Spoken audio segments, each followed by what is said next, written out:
Os bancos públicos desempenham um papel fundamental no desenvolvimento brasileiro.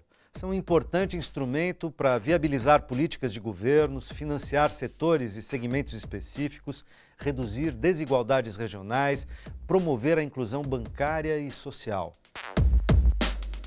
Michel Temer e a atual equipe econômica do governo têm feito movimentações e mostram clara intenção de enfraquecer a atuação dos bancos públicos. Há até mesmo possibilidade de privatização. Mas será que o sistema financeiro privado, que trabalha sob a batuta dos grandes lucros pelos menores custos, pode desempenhar aquelas funções sociais? Essa é a conversa que começa agora no Melhor e Mais Justo.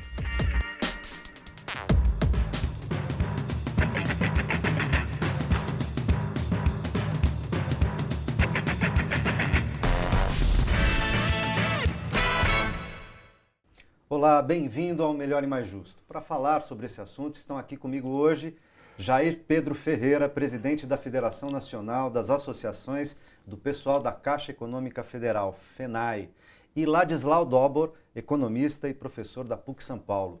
Bem-vindos. Obrigado. Quais os principais ataques que acontecem nesse momento aos bancos públicos brasileiros, sobretudo os federais, Caixa e Banco do Brasil? Jair. Creio que o crescimento desses bancos nos últimos anos, ele incomoda, né? Eu acho que o fortalecimento que ocorreu nos últimos tempos, ele incomodou, né? Eu lembro que a Caixa, vou falar um pouco da Caixa, ela em 2011, 2013, ela criou, aumentou 1.500 agências, ou seja, abria 500 agências por ano. E não foi que comprou um outro banco, não. Foi lá e abriu, né, assim, espaços, e onde você abre uma agência, a população... Porque hoje o sistema financeiro está muito concentrado, né? Você não tem mais bancos, além dos bancos públicos, que atendem a população do serviço bancário.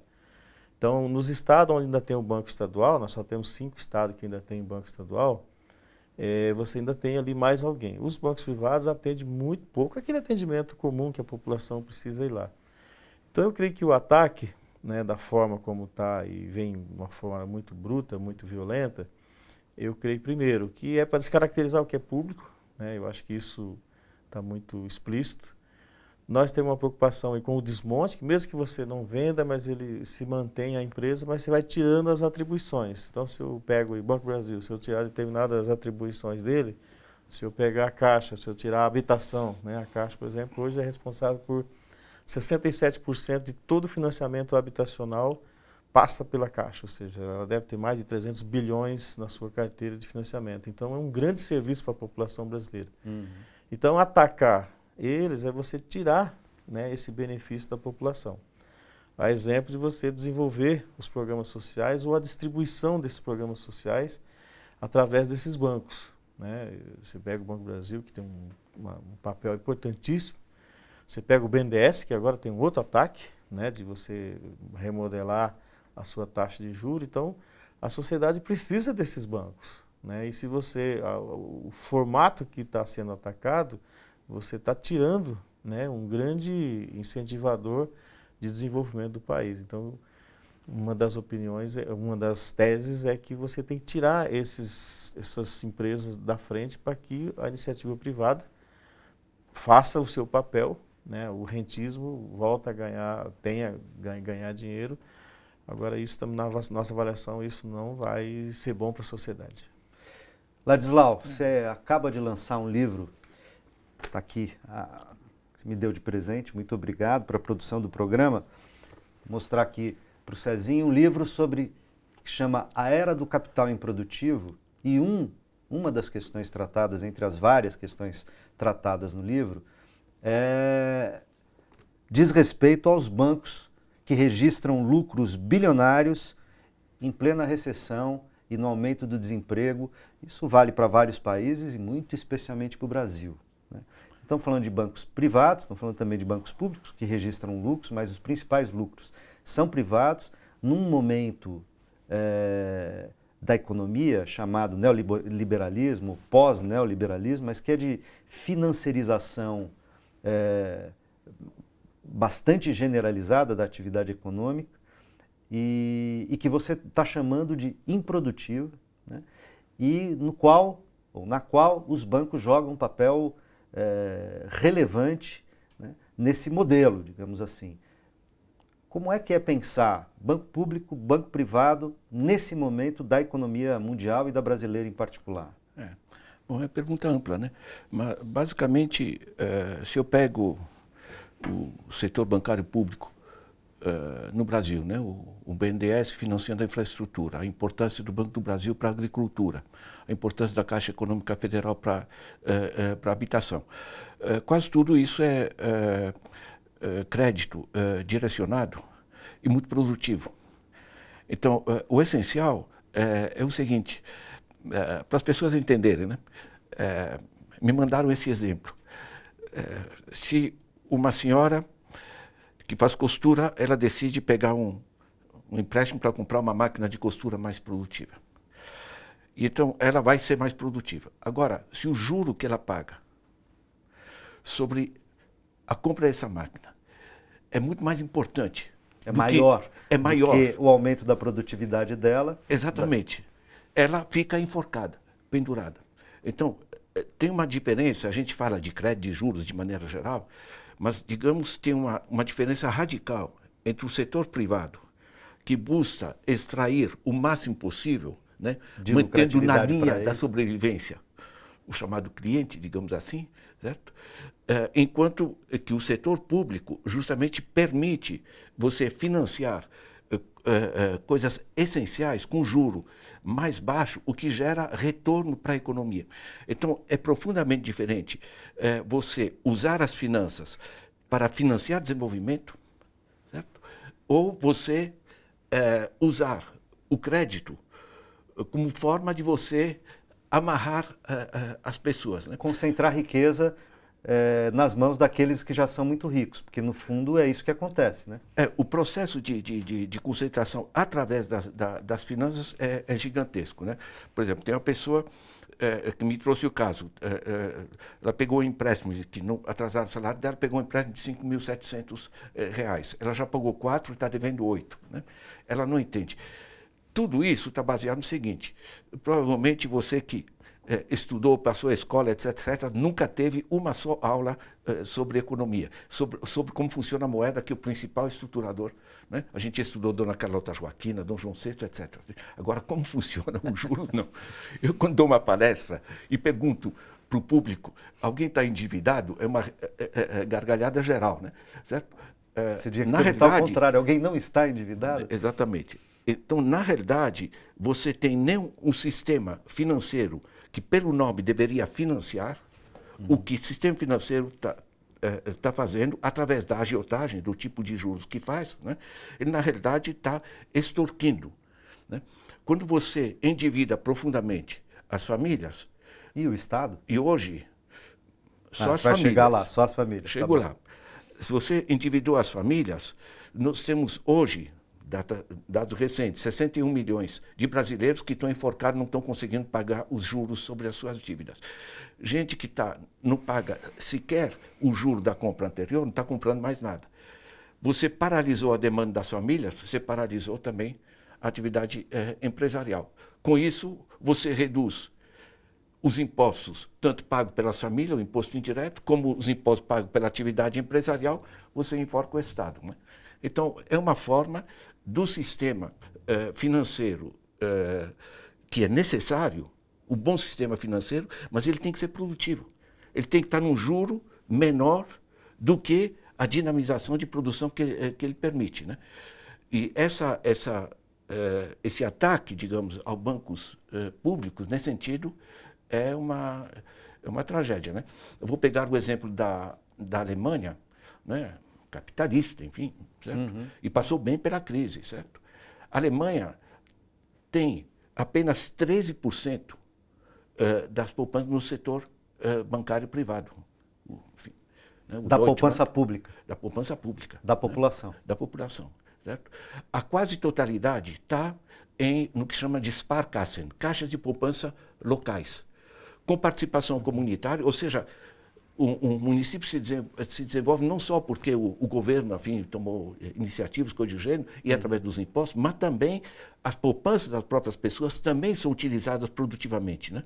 E aí você tem um sistema que junta, né, uma sinergia de financiamento público e financiamento privado, e as coisas funcionam. Então, e o financiamento privado, nesse sentido, fica meio complementar à atividade real da economia, né?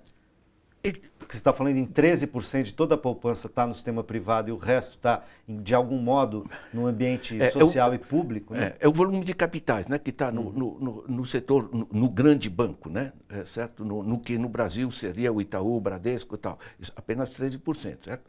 Os PAR-CASAN, que são as caixas de poupança municipais, permitem a população mesmo decidir, olha, aqui vai fazer tal infraestruturas, vão arborizar a rua, o que seja. E eles têm bancos regionais, chamado Landesbanken, né? E é muito interessante, porque é um sistema capitalista que funciona muito bem em termos de financiar tanto o consumo, iniciativa de desenvolvimento local, como atividade econômica. Você financiar pequena e média empresa depende muito de uma capacidade local de avaliação de risco, de atividades, do que é mais necessário para a região. Então você tem uma capilaridade, uma gestão racional do uso do crédito, muito mais racional do que o gigantismo privado que apenas faz as aplicações financeiras, né, e se interessa por lucro a curto prazo e com juros acima do aporte produtivo. Isso significa reduzir a capacidade de crescimento da economia. Isso significa predação. Ô Jair, isso que o Ladislau está falando, você fez uma referência, queria retomar, você fez uma referência ao BNDES, ao que acabou de ser aprovado, a TLP, né, em substituição à TJLP. Eu queria que você explicasse isso e como isso, de certa maneira, compromete, né, a possibilidade de investimento produtivo, que é a característica de um banco de desenvolvimento, ou foi até aqui, pelo menos, a característica de um banco de desenvolvimento como o BNDES, né? É porque o que a gente tem disso? O crédito, o professor lembrou bem, assim, ele serve para você fomentar a economia, né? Assim, quem produz, quem consegue fazer uma indústria, às vezes ele tem a ideia, ele tem a habilidade, ele não tem o capital. Então, é papel do Banco de Desenvolvimento de investir na infraestrutura, em coisas de longo prazo, de recursos altos, e que você não precisa voltar o dinheiro amanhã. E você também não precisa cair na ciranda, a gente chama de ciranda financeira, ou seja, a financiarização acaba sendo mais um custo dentro de uma obra que talvez, às vezes, é até mais alto do que o próprio insumo. Quando você mexe nessa taxa, que era uma taxa de longo prazo, são taxa baixíssima, porque o empresário vai lá, o empreendedor pega esse recurso, ele vai gerar emprego, ele vai produzir, e depois esse dinheiro vai voltar, né? Quando eu trago a taxa, quase que a taxa flutuante, ele vai encarecer. Então, se a pessoa não devolver logo, esse dinheiro vai ficando mais caro.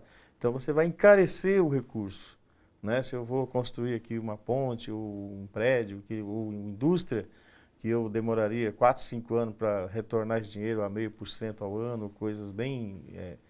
ele vai ficar mais caro. Então, isso vai encarecer a produção, nós vamos ter problemas aí. E que eu acho que esse tem que ser um pouco o papel. O Estado tem que ajudar, né? Não tem economia no mundo que prescinde de um banco de desenvolvimento, né? Se você pegar as grandes economias, você tem, o professor citou alguns exemplos, você pode citar tantos outros, todos os países têm o seu grande banco de financiamento de longo prazo. A China, inclusive, tem mais do que um, e são grandes.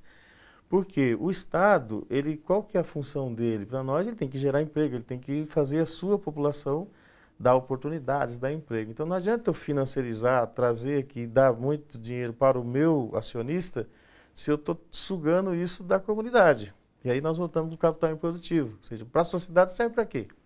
Uma taxa de juros exorbitante serve para quem essa taxa de juros? Não é para a grande população, né? Então, quando você tem essa mudança na taxa de juros agora que está sendo aprovada contra o BNDES, para nós, para a sociedade brasileira, vai ser um custo muito alto.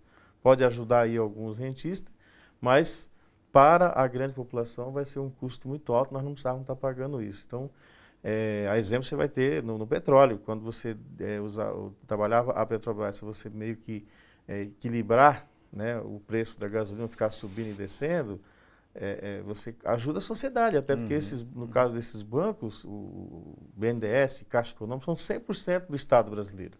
Eu não preciso trabalhar com eles com a rentabilidade né, do rentismo. Eu preciso que esses grandes bancos fomentem a economia, porque aí a economia gira, você cria emprego, você cria indústria, você cria renda, essa economia gira e as pessoas estudam, crescem, produzem carros, consomem tudo, através de um impulso que esse capital com custo mais baixo promove. Né? Eu não preciso ter emprestar esse dinheiro hoje e receber amanhã. Eu preciso que ele produza emprego lá para a minha população, o Estado precisa fazer isso. Os que são SA, você tem que já dividir com os acionistas. Né? Mas quando o Estado, quando o governo, no nosso caso o Banco do Brasil, por exemplo, que tem, o Estado tem o controle acionário, ele tem o dever de determinar, né? Nós já tivemos exemplos de que o governo, se foi o governo Lula, se não me engano, que baixou a taxa de juros. O mercado gostou? Não.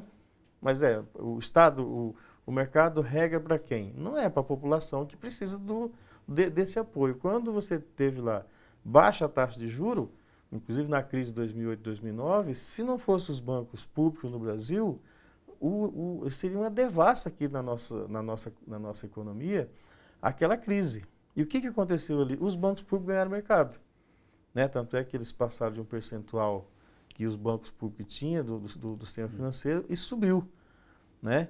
E aí ganhou mercado por quê? Com a taxa de juros mais baixa. Que aí foi ampliando, o mercado privado recuou e os bancos públicos tiveram um papel fundamental. A população não parou, ela continuou criando emprego, ela continuou criando renda, que eu acho que é isso. E os estados, os países que não tiveram grandes problemas com a crise de 2008 e 2009 foi porque os bancos públicos lá entraram junto e seguraram a peteca e não caiu na volatilidade do sistema financeiro rentista. Então, esse é um papel importante que custa muito caro para o Brasil, você não ter esse ponto de equilíbrio. Nós não estamos aqui dizendo que não tem que ter banco privado, tem que ter. Quanto mais, melhor. O que nós temos hoje, nós temos uma concentração. Né? Tem praticamente 2, 3 bancos privados, praticamente tem todo o mercado de bancos privados. Então, se eu pegar aí hoje 5, 6 bancos, né, até esses dias tinha o HSBC, já não tem mais, juntou com o Bradesco. Então, nós temos hoje, na prática, eu tenho dos 5 principais bancos, eu tenho Banco Brasil, Itaú, Bradesco, Caixa Econômica e Santander. Depois eu vou ter lá o Safra e vai caindo para os bancos menores. Então, está muito concentrado. Então, os bancos privados, muitas vezes, precisa ter, assim, nós, na sociedade brasileira, tínhamos que ter um debate também, qual é o papel desse sistema, né? O professor lembrou bem das bancas municipais que tem na Alemanha. No Brasil, você pega assim, você deposita na poupança aqui, o banco pode investir lá em outro estado, né? Mas você não define onde é que ele vai investir esse recurso. Isso é um problema também, né? Você desequilibra. Então, se você não tiver uma política de Estado para você corrigir as distorções regionais, é muito difícil, porque o sistema financeiro não vai corrigir. Ele vai concentrar, vai ganhar onde dá mais dinheiro e, inclusive, joga dinheiro, passa dinheiro para fora, inclusive. Ou vai comprar título público, que quem paga é a sociedade geral. Então, esse mecanismo, né, da taxa baixa, né, se você pegar os países que estão... a taxa é quase zero. Né? Por quê? Porque a pessoa precisa pegar esse recurso, investir daqui 2, 3 anos, 4 anos e devolve. Se eu vou pagar a taxa de juros, e no Brasil é quase que escochante essa taxa, a rentabilidade que ela promove para o dono do dinheiro é tão alta que a produção minha desaparece. Eu fico endividado, né? Se você pegar aí um cheque especial, por exemplo, e não pagar ele, ou uma fatura de cartão de crédito, aquilo vira uma bola de neve. Não, e você olha o seguinte, quer dizer, parte dos capitalistas que estavam na produção industrial, por exemplo, acabam diminuindo a sua atividade industrial e passando para a ciranda financeira, porque dá mais dinheiro ser rentista do que propriamente produzir, isso de um lado. E de outro lado, a concentração também aporta um protagonismo político para os bancos. A gente tem visto bancos privados no Brasil, aliás, um banco especificamente, ganhar um protagonismo político e um poder de influência nas decisões do governo de plantão, né? Que é assustador, né? É assustador você ter o protagonismo que não é da sociedade, a soberania da sociedade foi por água abaixo, e você tem a banca, né? O mercado, inclusive o capital internacional, mas no caso do capital privado, certos bancos, e um em particular, dando as cartas do que deve se fazer com as leis trabalhistas, do que deve se fazer com a Previdência, do que deve se fazer, uma coisa horrorosa, né? Então, Ladislau, você no livro fala de um capitalismo improdutivo, fala dessa questão da financiarização, do enriquecimento dos bancos. A gente viu no Brasil, inclusive, com o Banco Itaú, um perdão de dívida de 25 bilhões do Itaú recentemente, feita pelo Temer, né? E, ao mesmo tempo, a gente vê uma penalização dos recursos que deveriam ir para as políticas sociais e que agora estão congelados por 10 anos ou 20, né, por pelo menos 10, provavelmente por 20, entre outras mazelas, né, um pacote de privatizações, 57 privatizações, entre elas a privatização da Eletrobras, quer dizer, da nossa soberania energética em grande medida, agora a Renca, que é a questão dos recursos vindos de determinados metais preciosos, que isso nunca foi tocado sequer na ditadura militar. Quer dizer, nós estamos vendo uma situação que talvez ela fosse impensável há pouco tempo atrás, e ela passa pelo sistema financeiro, passa pela financiarização, passa por um certo tipo de protagonismo do rentismo, né? Olha, não tem como entender o golpe no Brasil, a nova situação, sem entender o poder. Não precisa de lupa para isso, tá? Se você olhar quem está no Banco Central hoje é um banqueiro, e quem está no Ministério da Fazenda é um banqueiro, certo? Você teve em 2 anos uma queda do PIB, uma crise como nunca tivemos, uma queda de 3,5% e de 3,8% do PIB, certo? E no período de 12 meses, saiu nos jornais um aumento do lucro do Bradesco de 25% e do Itaú um aumento dos imensos lucros já de mais de 30%, né? Você não consegue coisa assim sem uma dinâmica de poder, certo?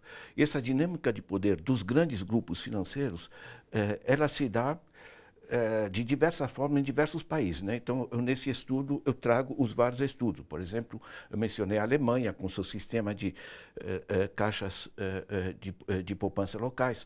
Mas, por exemplo, a Polônia, que é um país que atravessou a crise de maneira, segundo o Economist, que melhor atravessou a crise, eles não liquidaram os bancos da era socialista, eles têm hoje 470 bancos cooperativos. Então, as próprias comunidades decidem em que vai ser utilizada a sua poupança, né? Se você olha a China, né, que a China a gente esquece de olhar, né, porque só tem opiniões, né, tal, isso, é ditadura, não isso aqui, é capitalismo, não é capitalismo. Na realidade, a China tem o seu BNDES, um Bank of China, sólido, que financia infraestruturas, grandes indústrias, coisas do gênero, e tem um sistema extremamente descentralizado, financeiro, para cada cidade, em articulação com os diversos pequena e média empresas, associações, etc., para fazer o desenvolvimento, né? O que acontece que no Brasil, o que o Jair mencionou, a extrema concentração dos bancos, permitiu um cartel, certo? Então, o ponto-chave de se comparar é o seguinte: aqui, a média para a pessoa física, né, o juro no crédito livre está 156%. Né? Eu, quando recebo economistas da Inglaterra ou da França... Por ano, né? Por ano. Eles racham o bico, né, porque dizem, enfim, não é possível. Na França, esse tipo de empréstimo está 3,5% ao ano. Deixa eu dizer o seguinte: juro ao mês não existe. É uma invenção para ficar parecido com juros no mundo. Anualizados. Que é uma picaretagem, digamos, organizada por marqueteiros. Eu poderia até apresentar os juros ao dia, porque não pareceria mais pequenininho ainda, né? Mas, na realidade, o juro corre ao ano e ele é composto. E essa comparação deve ser feita, certo? Já eu estava levantando a taxa de juros, certo? A pessoa vai no crediário, que essas grandes são muito mais intermediários financeiros, essas grandes lojas, do que propriamente prestar serviços comerciais decentes, certo? Você vai pagar mais de 100%.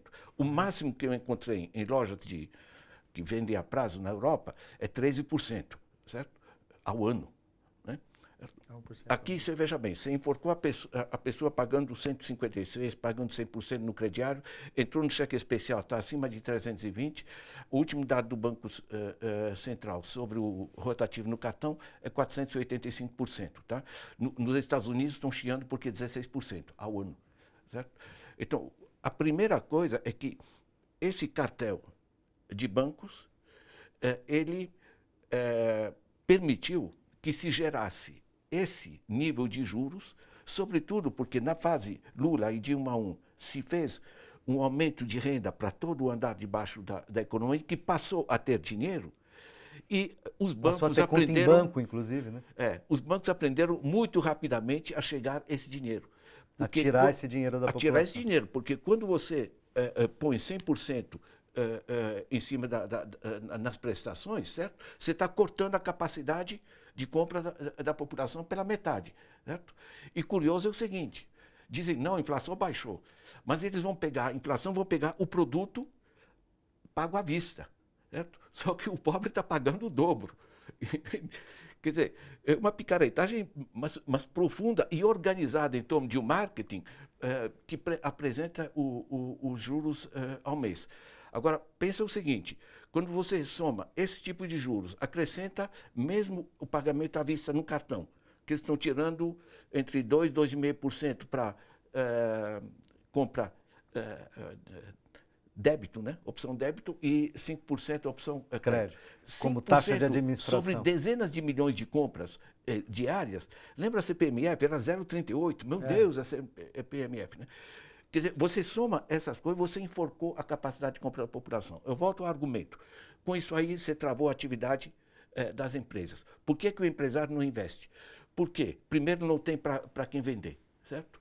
Segundo, a taxa de juros, para a pessoa jurídica, 29%. Nenhuma empresa pode ser criada com juros desse porte. E terceiro, o argumento que você levantou. Ele pode colocar no Tesouro Direto. A inflação baixou, está 3 e pouco por cento, está 9 ali, ele está ganhando 6, 7% líquido, risco zero. E de onde vem esse dinheiro? Esse dinheiro o governo dá aos bancos sobre as compras que eles fazem de títulos do governo. Público, claro. Veja que interessante, né? Quer dizer, eu, professor Ladislau, coloco minha poupança no banco. O banco me paga uma merreca, certo? Pela aplicação.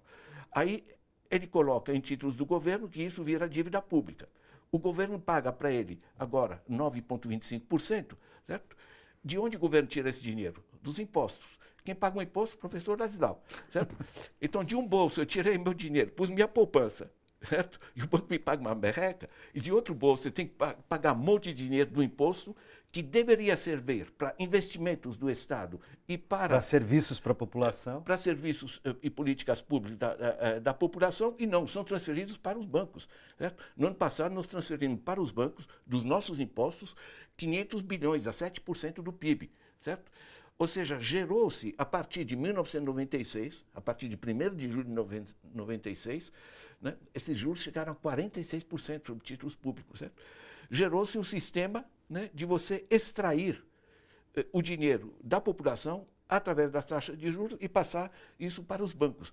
Quer dizer, essa função do Estado, ela paralisa completamente, porque se travou o Estado, em vez de usar esses recursos para financiar investimento de infraestruturas e políticas sociais, ele passa para os bancos, então travou eles, travou o consumo das famílias, porque estão enforcadas no juro, e com isso você travou as empresas. Certo? Então, isso aqui não é uma crise que foi criada pelo tempo Lula, Dilma I, né, e que eles vêm salvar, pelo contrário. Porque o que aconteceu é que em 2012 para 2013, quando se viu a que nível chegaram os juros desses bancos, o governo Dilma começou a baixar a taxa Selic, certo? Baixou para 7,25 na época, certo? Começou a usar os bancos públicos para forçar a quebrar o cartel para reduzir os juros que a população paga. Aí não prestou, né? O que faz o serviço público? O sistema financeiro derruba a Dilma, né? Privado, enfim, derruba a Dilma. Quer dizer, é o sistema que gerou a crise, certo? E hoje nós temos os bons geradores da crise no governo, certo? Tomando medidas. Eles diziam, por exemplo, baixou a taxa de juros. Baixou uma ova, certo? Porque você tinha 12,5 e uma inflação de 8, uma coisa do gênero, agora uma inflação mais baixa, e o juro baixou menos do que a inflação. Em termos a reais, diferença, em termos reais, o juro cresceu. Exatamente.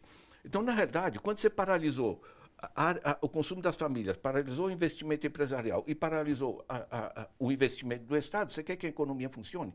Isso aqui, olha, eu trabalhei muitos anos pela ONU, organizei sistemas financeiros em diversos países, entende? Isso aqui é uma farsa, francamente, né? É só pegar os dados. Por isso, esse meu livro, modestamente, está tendo um certo sucesso, entende? Porque estou mostrando de novo aqui, ó, Cezinha. Os dados batem. Não mostra de novo que vou pensar que eu estou fazendo marketing. Não, mas um pouquinho é importante. Um pouquinho, tudo bem. Mas olha, o Jair trouxe o eixo central. Quer dizer, quando você tem esse grau de concentração, você forma um cartel, certo? Quando você forma um cartel, por que eles conseguem juros tão elevados? Porque eles acertam entre eles e todos estão mais ou menos no mesmo nível. Cartel é crime, está na Constituição. Entende? Isso aqui é uma extorsão. Pense que na França você pode entrar, Banque de France, na França você escreve usura, né? Certo? Usure em francês, certo? Você vai ver que você passou de 12,3 ao ano, você está em cana, certo? É crime. Você não pode extorquir mais do que a capacidade produtiva. Tem que se entender que o sistema financeiro é atividade de meio. Ela não produz nada. Você não come nenhum desses papéis, que são os papéis, digamos, hoje são sinais magnéticos do banco. Tem que se voltar ao que era o banco.